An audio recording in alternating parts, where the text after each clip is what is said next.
Ground rods installed inside a building may lead to inspection failure due to non-compliance with the National Electrical Code, specifically Section 250.24. This section clearly states that ground rods shall not be installed inside a building. The primary reason for this regulation stems from the fundamental purpose of ground rods, which is to establish a direct and effective connection to the earth. This connection is crucial for providing a low impedance path for fault currents, thereby facilitating the operation of overcurrent protection devices such as circuit breakers and fuses, and ultimately safeguarding people and equipment from electrical hazards. When ground rods are installed inside a building, especially in basements or other enclosed spaces, they are typically isolated from direct contact with the surrounding earth. This isolation can be caused by concrete floors, foundation walls, or other structural elements that act as insulators. As a result, the ground rods cannot effectively dissipate fault currents into the earth, compromising their ability to provide a reliable grounding path. The effectiveness of a grounding system depends on its ability to quickly and efficiently conduct fault currents to the earth. This rapid conduction minimizes the duration of voltage rises during fault conditions, reducing the risk of electrical shock and equipment damage. When ground rods are improperly installed indoors, the increased impedance of the grounding path can impede the flow of fault currents, leading to prolonged voltage rises and heightened safety risks. Moreover, indoor ground rod installations may be subject to variations in soil moisture content and composition.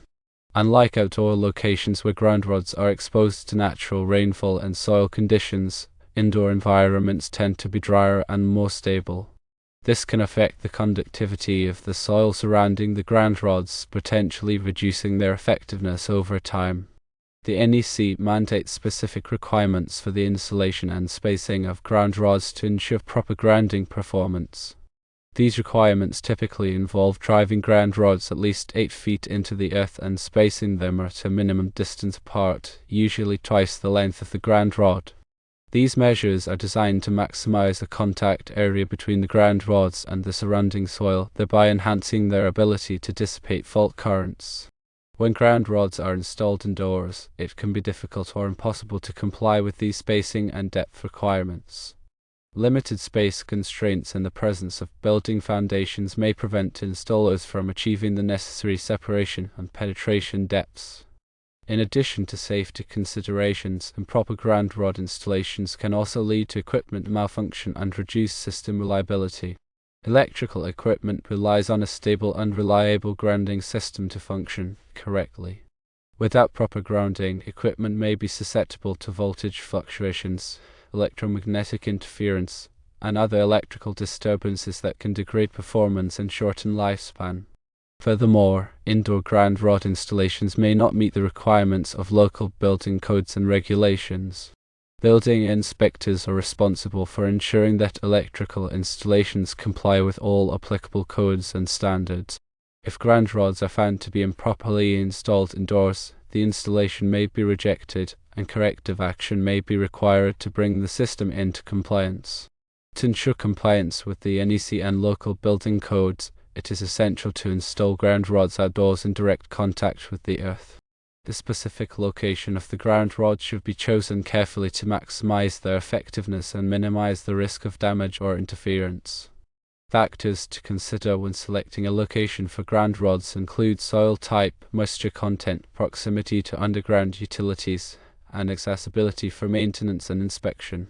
In areas with poor soil conductivity, it may be necessary to install multiple ground rods or use other grounding techniques to achieve the required grounding resistance.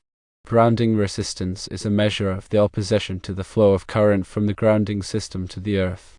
The lower the grounding resistance, the more effective the grounding system is at dissipating fault currents. The NEC specifies maximum grounding resistance values for different types of electrical systems. These values are typically measured using a ground resistance tester, which injects a small current into the earth and measures the resulting voltage drop. If the measured grounding resistance exceeds the maximum allowable value, corrective action must be taken to improve the grounding system. This may involve adding additional ground rods, treating the soil with conductive materials, or replacing existing ground rods with longer or larger diameter rods. In some cases, it may be necessary to consult with a qualified electrical engineer to design a custom grounding system that meets the specific needs of the installation. Proper grounding is an essential component of a safe and reliable electrical system.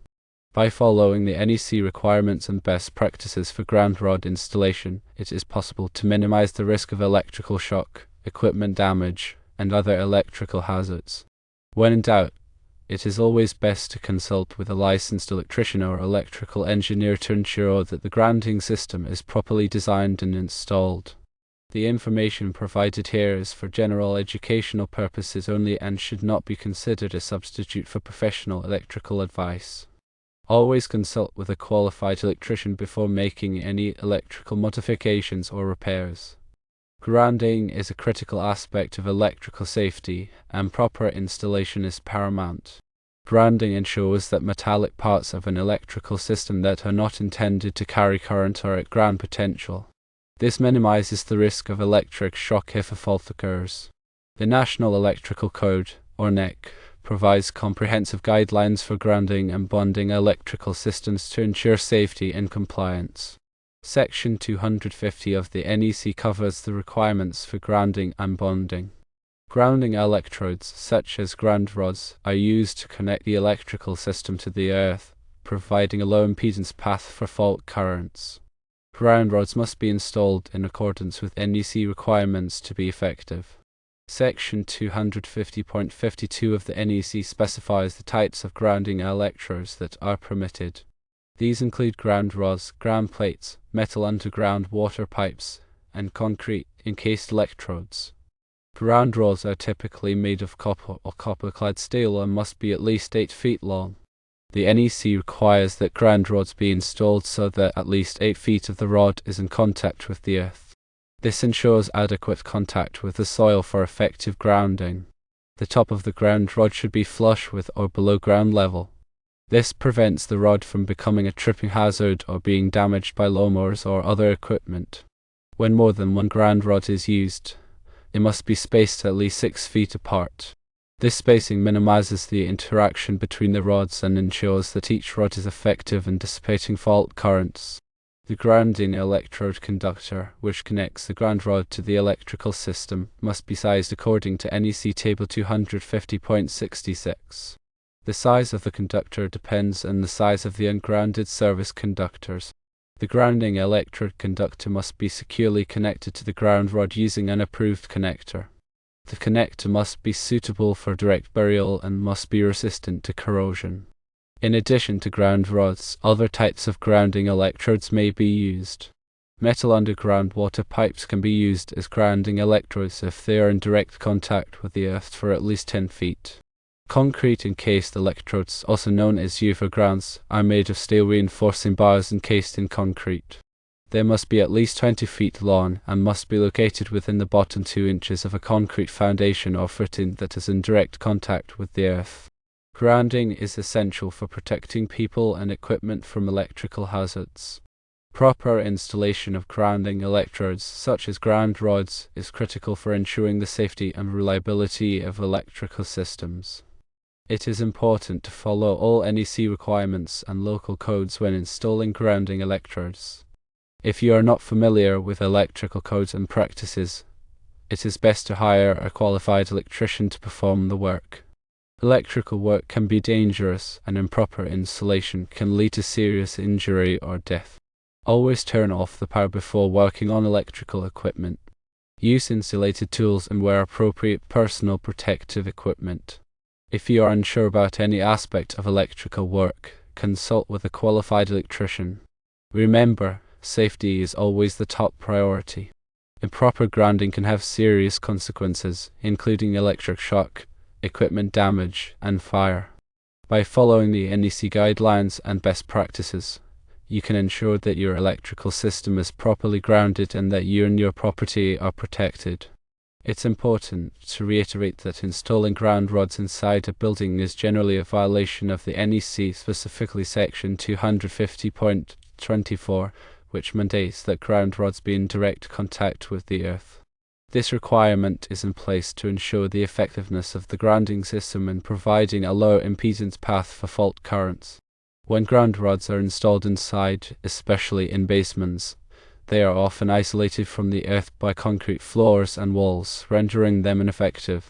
The NEC also specifies the size and type of grounding electrode conductor, as well as the method of connection to the grounding electrode. The grounding electrode conductor must be sized according to Table 250.66 and must be securely connected to the ground rod using an approved connector suitable for direct burial. The connection must be protected from corrosion.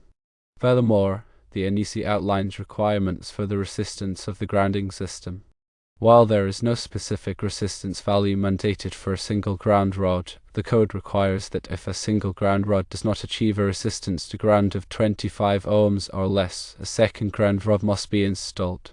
The two ground rods must be spaced at least 6 feet apart. Measuring ground resistance requires specialized equipment such as a ground resistance tester. This tester uses the fall-off potential method to determine the resistance of the grounding system. The fall-off potential method involves injecting a test current into the earth through the ground rod and measuring the voltage drop between the ground rod and a reference electrode. The resistance is then calculated using Ohm's law. In addition to ground rods, other types of grounding electrodes are permitted by the NEC, including metal underground water pipes, metal building frames, and concrete encased electrodes. Each type of grounding electrode has specific installation requirements that must be followed to ensure compliance with the code. Metal underground water pipes can be used as grounding electrodes if they are electrically continuous and in direct contact with the earth for at least 10 feet. The water pipe must also be supplemented by an additional grounding electrode, such as a ground rod or ground plate. Metal building frames can be used as grounding electrodes if they are effectively grounded and structurally interconnected to form a continuous grounding system. The building frame must also be supplemented by an additional grounding electrode. Concrete encased electrodes, also known as UFA grounds, consist of at least 20 feet of bare copper conductor or steel reinforcing bars encased in concrete. The concrete must be in direct contact with the earth. UFA grounds are often used in new construction and are considered to be very effective grounding electrodes. Grounding and bonding are essential for electrical safety. Grounding provides a low impedance path for fault currents, while bonding ensures that all metallic parts of an electrical system are at the same potential. Proper grounding and bonding can help to prevent electric shock and equipment damage. Always follow the NEC and local codes when installing grounding and bonding systems. If you are not familiar with electrical codes and practices, consult with a qualified electrician. Electrical work can be dangerous, and improper installation can lead to serious injury or death. Therefore, always prioritize safety. In summary, while the initial answer correctly points out the NEC violation of installing ground rods indoors, it's crucial to understand the underlying principles of grounding, the specific requirements of the NEC, and the various types of grounding electrodes that are permitted. Proper grounding is not just about complying with the code, it's about ensuring the safety of people and equipment. Remember to always consult with a qualified electrician for any electrical work. In addition to the points already covered, it's important to emphasize the role of the equipment grounding conductor, or EG. The EGC is a critical component of the grounding system and provides a low impedance path for fault currents to return to the source. The EGC connects the metallic parts of electrical equipment, such as enclosures and conduit, to the grounding electrode system. This ensures that these parts are at ground potential, minimizing the risk of electric shock if a fault occurs. The size of the EGC is determined by Table 250.122 in the NEC and depends on the rating of the overcurrent protection device protecting the circuit. The EGC must be installed in the same raceway or cable as the circuit conductors. This ensures that the impedance of the grounding path is minimized. Bonding is another important aspect of electrical safety. Bonding involves connecting all metallic parts of an electrical system together to create a common ground potential. This helps to prevent voltage differences between different parts of the system, which can lead to electric shock. The NEC requires that all metallic water pipes, gas pipes, and other metallic objects that are likely to become energized be bonded to the grounding system. Bonding jumpers are used to connect these metallic objects to the grounding system. The size of the bonding jumper is determined by Table 250.102 in the NEC. Surge protection is also an important consideration for electrical systems. Surge protective devices, or SPDs, are used to protect electrical equipment from voltage surges caused by lightning strikes or other events. SPD divert the surge current to ground, preventing it from damaging sensitive electronic equipment. The NEC requires that SPD be installed in certain locations, such as at the service entrance and at branch panel boards. The selection and installation of SPD should be done in accordance with the manufacturer's instructions and the NEC. Finally, it's important to remember that electrical codes and standards are constantly evolving. The NEC is updated every 3 years to reflect changes in technology and best practices. It's essential to stay up to date on the latest code requirements to ensure that your electrical system is safe and compliant.